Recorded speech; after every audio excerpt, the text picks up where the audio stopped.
adalah para penyamun yang berdiri di sebelah kiri dan juga di sebelah kanan daripada Tuhan Yesus. Hari ini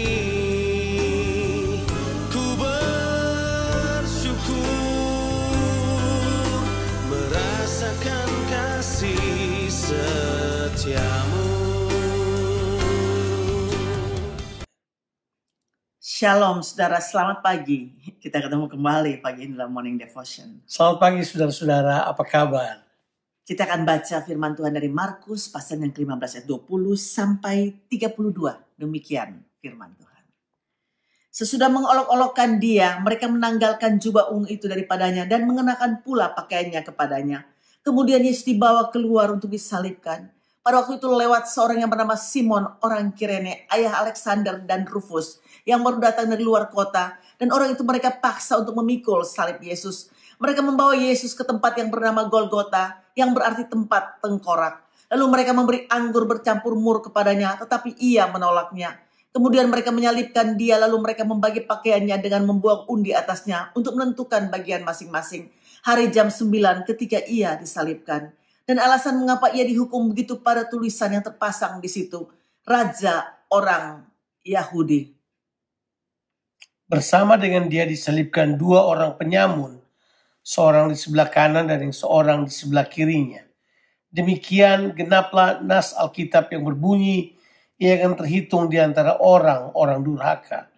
Orang-orang yang lewat di sana menghujat dia dan sambil menggelengkan kepala mereka berkata, "Hai engkau yang mau merubuhkan bait suci dan mau membangunnya kembali dalam 3 hari. Turunlah dari salib itu dan selamatkanlah dirimu." Demikian juga imam-imam kepala bersama-sama ahli Taurat mengolok-olokkan dia di antara mereka sendiri. Dan mereka berkata, orang lain ia selamatkan, tapi diri sendiri tidak dapat ia selamatkan. Baiklah Mesias, Raja Israel itu turun dari salib itu, supaya kita lihat dan percaya. Bahkan kedua orang yang disalibkan bersama-sama dengan dia, mencela dia juga. Ya, saudaraku, dalam pembacaan firman Tuhan hari ini, bagaimana narasi Markus berpusat kepada peristiwa penyaliban Tuhan Yesus Kristus. Dan juga di dalam narasi ini, seperti biasanya, Markus menunjukkan beberapa peristiwa-peristiwa yang disandingkan untuk mendukung tujuan penulisan tentang penyaliban Tuhan kita Yesus Kristus. Saudaraku, di pagi hari ini kami ingin untuk memberitahukan kepada saudara sekalian ada 5 peristiwa yang menjadi gambaran kehidupan orang yang bereaksi terhadap salib Tuhan Yesus Kristus.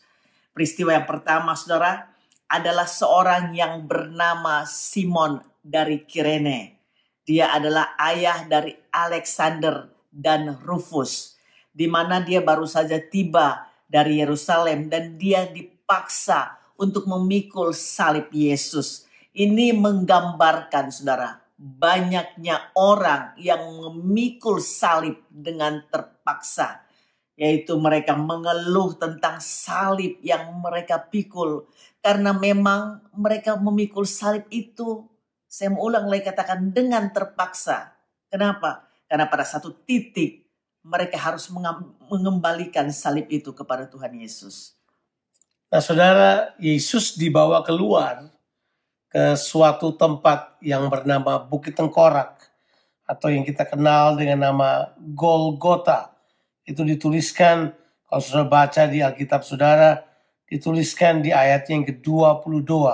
Golgota yang artinya adalah tempat tengkorak. Kalau sekarang saudara pergi ke Israel, maka saudara akan dibawa ke sebuah tempat di gerbang Damaskus itu, atau jalan ke arah Damaskus, keluar kota Yerusalem, saudara akan melihat satu bentuk gunung yang kelihatan seperti tengkorak itu.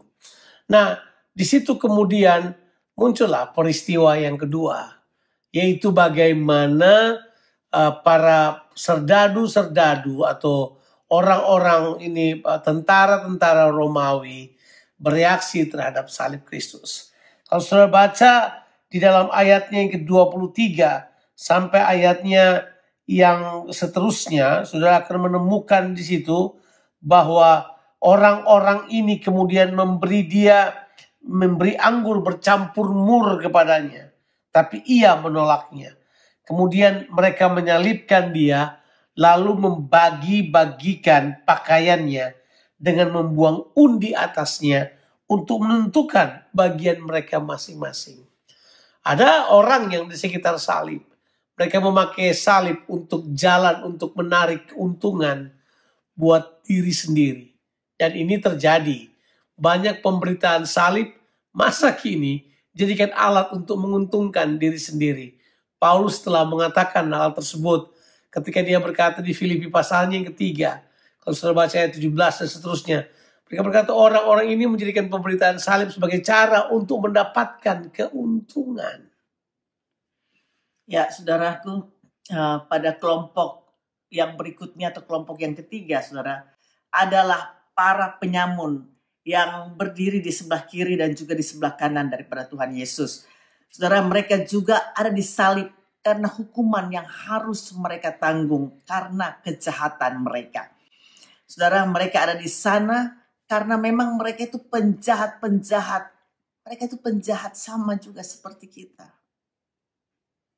Tapi kita yang seharusnya mati karena pelanggaran kita, tapi Yesus mati di situ untuk menggantikan saudara dan saya. Saudaraku, kelompok yang keempat adalah orang-orang yang cuma lewat saja. Ini ada di ayat yang ke-29 dan ayat yang ke-30. Orang yang lewat di sana menghujat dia dan sambil menggelengkan kepala mereka berkata, "Hai engkau yang mau merubuhkan bait suci dan mau membangunnya kembali dalam 3 hari. Turunlah dari salib itu dan selamatkanlah dirimu." Mereka inilah yang mengatakan bahwa salib adalah kebodohan. Ini adalah gambaran dari begitu banyaknya orang yang menolak Injil dan juga menolak salib daripada Tuhan Yesus Kristus. Sedangkan kelompok yang kelima atau peristiwa yang kelima, ini mewakili kelompok orang-orang yang bereaksi terhadap salib. Yang kelima yang ingin kami sampaikan, mereka adalah imam-imam kepala bersama ahli-ahli Taurat yang mengolok-ngolok Yesus dan berkata, orang lain ia selamatkan, tapi dirinya sendiri tidak dapat ia selamatkan. Baiklah Mesias Raja Israel itu turun supaya kami lihat dan percaya. Dan kedua orang yang disalib bersama dengan dia melakukan hal yang sama, kata Alkitab. Tapi kelompok ini adalah kelompok imam-imam kepala dan ahli-ahli Taurat. Mereka ini sudah dalam posisi seperti itu. Tapi mereka tetap ingin mencobai Tuhan. Mereka berkata begini, kamu bilang kamu bisa selamatkan orang lain. Selamatkan dirimu aja tidak. Coba selamatkan dirimu, biar kami percaya dan kami lihat. Atau kami lihat dan kami percaya. Ada banyak orang yang seperti itu. Mereka mendatangi Tuhan untuk mencobai Tuhan. Atau ada juga orang percaya yang melakukan sesuatu untuk mencobai Tuhan. Mencobai Tuhan adalah upaya untuk memaksakan kehendak kita sendiri kepada Tuhan. Atau berupaya untuk Tuhan mengubah kehendaknya atas kehidupan ini. Itu upaya yang keliru. Kita berkata mencobai Tuhan, itu akan membawa orang kepada hukuman yang sangat berat. Tapi begitulah imam-imam kepala dan ahli Taurat ini mewakili orang-orang yang suka mencobai Tuhan. Saudaraku, memang benar salib merupakan kebodohan bagi banyak orang. Tapi bagi saudara dan saya, kita yang percaya kepada Tuhan, salib adalah kuasa yang menyelamatkan. Have a blessed day. Tuhan Yesus memberkati saudara sekalian. Amin.